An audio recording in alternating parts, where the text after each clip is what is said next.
My SGL demanded a free wedding cake. I said no, and she went nuclear. Hi Reddit, buckle up. I, 29F, run a small bakery business that I've built from scratch over the past 5 years. It started as a college hobby, but now it's a fully registered business with regular clients, a dedicated kitchen space, and consistent monthly orders. It's not just baking for fun anymore, it's my livelihood. My sister-in-law, let's call her Lauren, 33F, is getting married early June. She's my wife Jess's older sister. We're friendly, but Lauren has never taken what I do seriously. She's made snide remarks like, "Must be nice to play with frosting all day," or "You're lucky people pay for something they could learn on YouTube." Always said with a smile, you know the kind. I usually ignore her because I don't like family drama and she's not in my daily life enough to stress over. So a few weeks ago, Lauren asked me to make her wedding cake. I said I'd be happy to and asked for details. She sent over inspo pics of a 4-tier chocolate sponge with raspberry filling, buttercream frosting, intricate floral piping, and real flowers cascading down the side. She also wanted it delivered to the venue the morning of the wedding. I gave her a heavily discounted quote. Seriously, I was barely charging for labor, and Lauren immediately responded, "Wait, I thought the cake would be your wedding gift to me." I told her I don't typically gift wedding cakes because of the time, labor, and cost involved, but I'd be happy to buy something off her registry instead, or still make the cake at the discounted rate. Cue the meltdown. She called me cold and transactional, said it was just a cake, and accused me of not wanting to be part of her special day, then hung up on me. Let me be clear, I've made cakes for free before, but those were small, simple cakes for close friends or people going through a hard time. Lauren and her fiancé are doing just fine financially, and she's never respected what I do. Now she's telling anyone who'll listen that I'm trying to profit off her happiness. Seriously, my MIL called me, clearly overwhelmed, and begged me to reconsider just to keep the peace. She admitted Lauren was being over the top, but said we should all come together as family.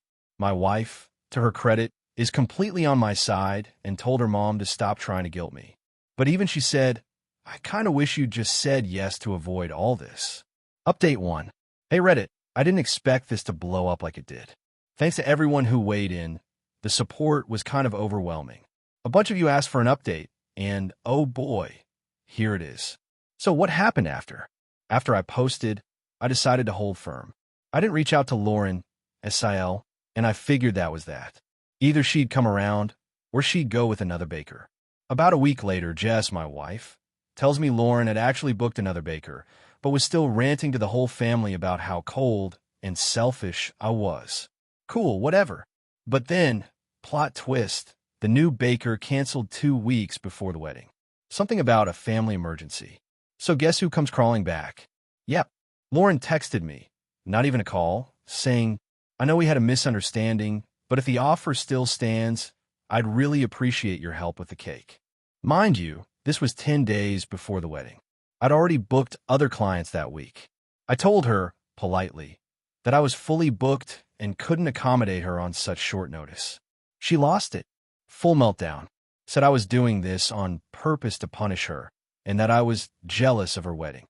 She replied with a long message about how I was being spiteful, holding a grudge, and jealous of her big day. Jealous? Of a wedding where she had to beg for free labor. Then she said something that really ticked me off. I just thought family shows up when it matters, not just when it's profitable. That's when I stopped replying. I'm not getting guilt-tripped for having boundaries.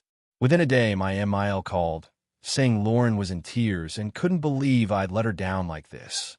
I calmly explained that I wasn't punishing her. I was just already booked.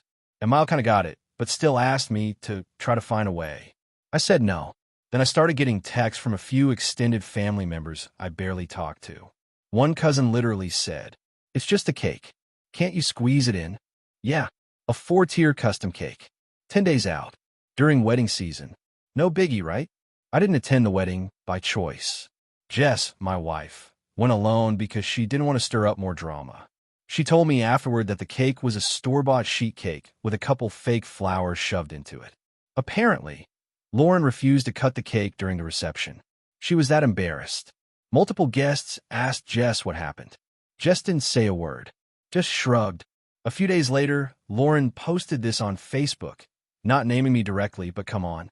Just a reminder that family should support your happiness, not try to profit off of it. She turned off comments. Classic. Jess, to her credit, unloaded. She called Lauren, told her she was tired of the manipulation, and said that she was ashamed of how she treated me. And Mile also finally stopped walking on eggshells and admitted Lauren made her bed. As for me, I had one of my busiest weeks ever. Got 2 new clients through word of mouth, both of whom said, "I heard you stand your ground." Love that. So yeah, I didn't get to make the pretty cake, but I got to keep my dignity, my peace, and my rates. No regrets. Update 2. Hi again, Reddit. Thought things might die down after the wedding. Spoiler, they didn't. Let's jump in. After the wedding, Lauren's reputation takes a hit. Turns out the wedding guests noticed the sad little store-bought cake. And people were talking, not because they cared about the cake itself, but because everyone remembered her going on and on about her dream, wedding, and Pinterest-perfect plans. Jess, my wife, told me that a few cousins even asked if something happened with the baker, and Lauren just awkwardly deflected. One of them said, "You posted all those inspo pics, and then we got a Costco sheet cake." Ouch.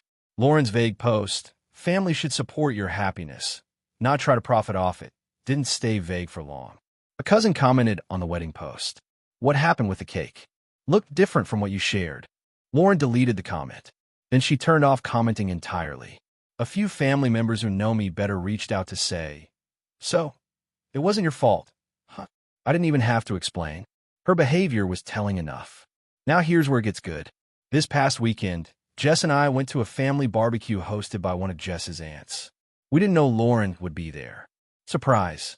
She showed up late, made a big entrance, and immediately got cold with me. Wouldn't look at me. Wouldn't greet me.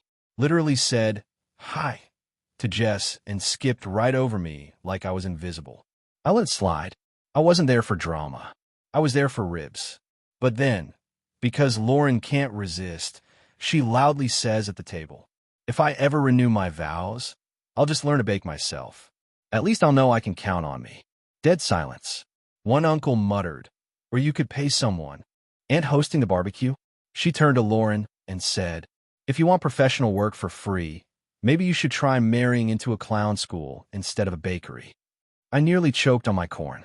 I wasn't going to say anything until one of Jess's younger cousins pulled me aside and said, "Hey, I'm getting married next spring. Can I book you now? And don't worry, we're paying full price." I saw what happened, and you were 100% right. Boom. Booked. Deposit paid on the spot. Update 3. Hey Reddit. Thought we were done? Yeah, so did I. But nothing says family like turning a simple holiday dinner into a live-action soap opera. Let's roll. It's now December, and Jess's mom wanted to host a peaceful, drama-free Christmas Eve dinner. Bless her optimism. Everyone was invited. Even Lauren, who's still acting like I torture marriage by not baking her a 4-tier cake for free. Jess and I weren't going to go, but Amile promised there'd be strict neutrality and no cake talk. Sure, Jan. We showed up with wine, cookies, and good intentions. Dinner was fine until Lauren opened gifts. Jess and I bought her something from her registry for the wedding months ago, even though we weren't invited. It was a nice little kitchen gadget set. She opens it, makes a face, and says, "Oh, I thought you didn't do wedding gifts." Right there, in front of everyone.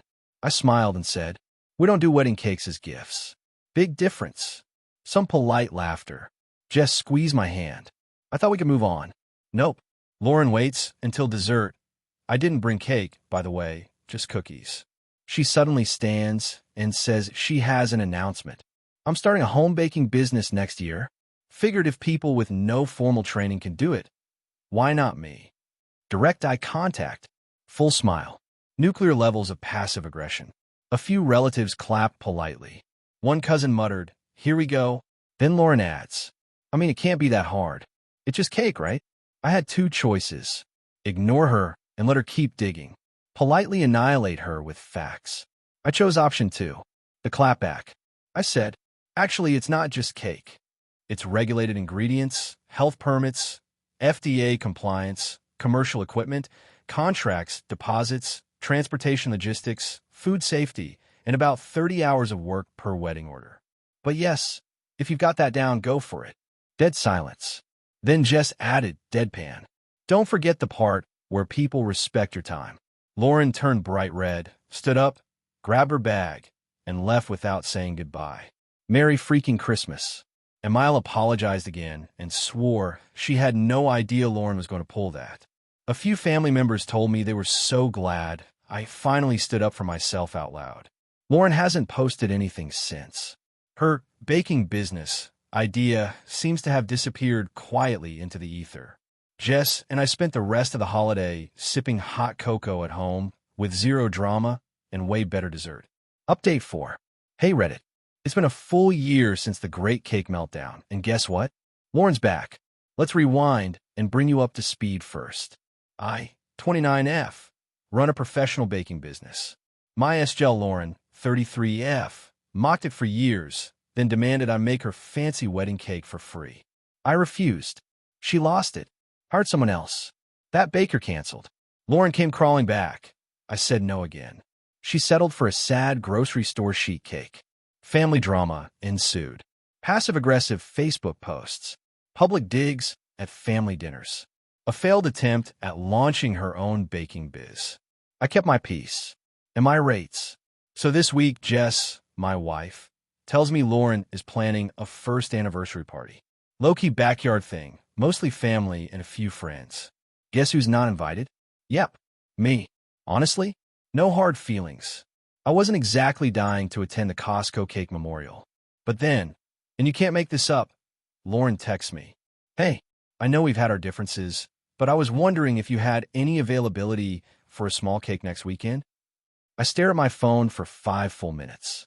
She included a picture, a 2-tier white and gold cake with delicate fondant roses.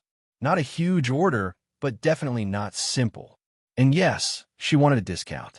I can't pay full price right now, she added, but it would really mean a lot to have something special. I thought long and hard. Then I replied, Hi Lauren, I appreciate you reaching out, but unfortunately I'm fully booked that weekend. I hope you find someone great. Happy anniversary. Was I fully booked? Nope, but I was fully done. She left me on read. No thank you. No follow-up. Emile texted Jess the next day. I think Lauren finally got the message. One cousin told us Lauren didn't even end up getting a cake for the party. Apparently, she waited too long, and everyone she contacted was booked or refused her. I had a custom order that weekend for someone outside the family. A client who paid full price, tipped, and even tagged my business in her Instagram post. That cake? It looked exactly like the one Lauren had sent me. Sweetest revenge I've ever baked. Where things stand, Jess and I are great. She's been my rock through every slice of this nonsense. Business is booming. I've hired part-time help and started teaching private decorating classes. Lauren hasn't brought up cakes, baking, or business again. She's gone radio silent on all fronts. Final update. Hey Reddit, didn't expect to be back so soon, but this just happened, and it's too good not to share. So, a few weeks after my 1 year later post, I was teaching a private cake decorating class. A small group of about 6 people. Everyone was super enthusiastic, and it was a lot of fun. Halfway through the class, I noticed one attendee wearing a face mask who seemed off. She was super quiet, barely asked questions, and kept glancing around nervously. At first, I thought she was just shy. Then, one of the other students whispered to me, Isn't that Lauren? You know, the one who had that bakery business. I almost dropped my piping bag. After class, I pulled her aside and said, Hey, I'm pretty sure I know who you are. You don't have to sneak around here. She froze, then sighed and admitted it was her. She told me she wanted to actually learn how to bake and decorate properly since her own business never really took off. She thought maybe she could start fresh. I told her, I respect that you want to learn, but if you want to grow, you have to respect the work it takes and the people who do it. She nodded, looking a little embarrassed. We agreed she'd stay in the class and be honest about her past. No secrets, no drama, just baking. Since then, she's been quieter but working hard. I don't know where this will go, but for now, it feels like progress.